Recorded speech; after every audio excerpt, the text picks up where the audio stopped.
Thank you for coming.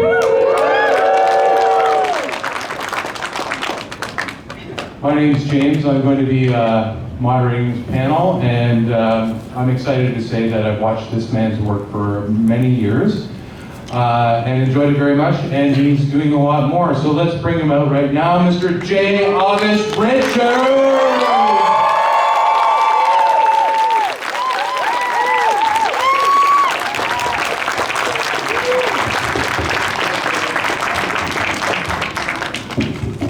Hello, everyone. What's poppin'? Thank you all for coming. It's so nice to see you all. Well, it's great to have you. I meant to ask you about Toronto. I haven't seen you at an event like this in a while, but I understand you've been in the city recently, fairly recently, shooting stuff. Yeah, about 3 years ago, I was here shooting Warehouse 13. And was that 3 years ago? Yeah, it was about 3 years ago. That was a lot of fun. I don't know how many of you watched the show, but I was here doing that. And then I came to a convention here about 12 or 13 years ago. Who was here at that time? Anyone? Nice. Nice. Let's put them up one more time. Nice. Okay, cool. Thanks for coming back. It's good to see you again. Yes, thank you. And so while you're here, working, of course, did you get to go out into the city and experience anything?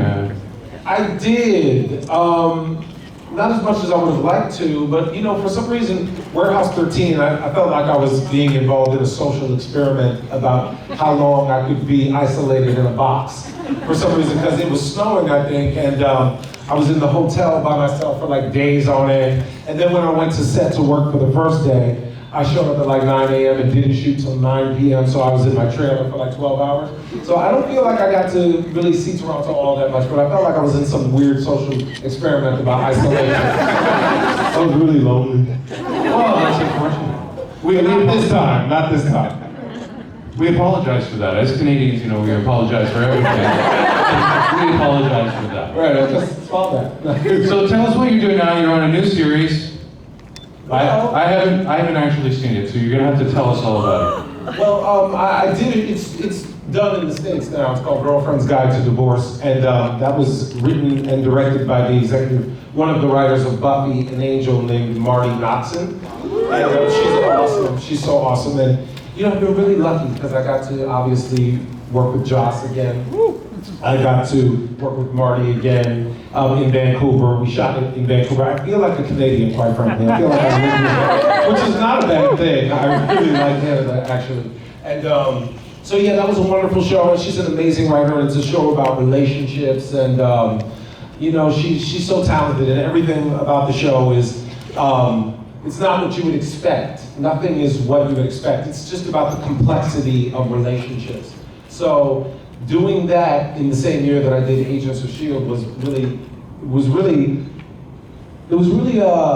challenging, because to me the acting styles are so different. Like, one thing that I'm discovering, or that I discovered, was that there is a style of acting to sort of playing a superhero, if you will. It's like either you hit that pose or you didn't. You know what I mean? You got to hit the pose. You know what I'm saying? So, and the fight scenes have to be clean, they have to be believable, they have to be powerful. There's a lot of technicality involved in playing DEATHLOCK, and that character has been such a challenge for me, really, because every time the character comes back, I always say to the producers, I feel like I'm playing a whole new character. Because obviously I was Mike Peterson in the first episode, then I come back as Mike Peterson, SHEILD agent or agent trainee, then I come back as Mike Peterson, amputee, then Mike Peterson, controlled by Hydra.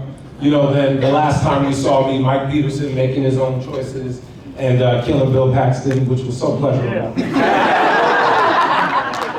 Man, I think they were a little scared of me that day. I just felt like, you know, I have a lot of pent-up frustration for this person. So when I stomped him like 8 Mile stomped. Was that 8 Mile? No, that was American History X. Sorry. I love the people who got that reference. Well, I love that you brought up DEATHLOCK and Agents of SHEILD. I mean, I don't know. as a kid, were you reading DEATHLOCK? Were you aware of the comic book or part of the universe when you got the role? Well, maybe some of you have heard me say this before, but I was an avid comic book collector as a kid. I still own 1,000 comic books. And you know, every Saturday, me and my friends would get one of our parents to drive us to the comic book store and buy, you know, spend all our little allowance on comic books, which I wonder how much they cost these days. They were like $1.25 back then. Are they about the same price now? About $5. I can get a Starbucks for that. It's $5 Canadian though, so that's about $2 US. Well, that's still, that's more like $3.50. Like, that's big money. But so yeah, I was a huge comic book collector, and you know, as a kid, like I always say, like Star Wars is my rosebud, if you will. For those of you who are too young, that kind of means I'm too young for rosebud, by the way. But that just means like your touchstone, the thing you aspire to, the thing that drives you. And there was something about Star Wars. It was probably the second movie I ever saw in my life. And there was something about Star Wars that really animated me as a human being. You know, I didn't know what a movie was, I didn't know what acting was, but I knew I had to do that. You know, I knew I had to be a part of that. And so, yeah, I mean, I was a big, you know, I was into all of this stuff a lot as a kid. So on the day when I found out that I was playing DEATHLOCK, which was well into the run, I mean, I jokingly say I found out that I was playing DEATHLOCK with the audience, because it did kind of happen that way. They keep secrets even from the actors.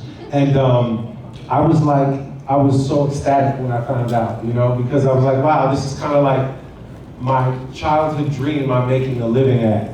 That's pretty epic. Excellent.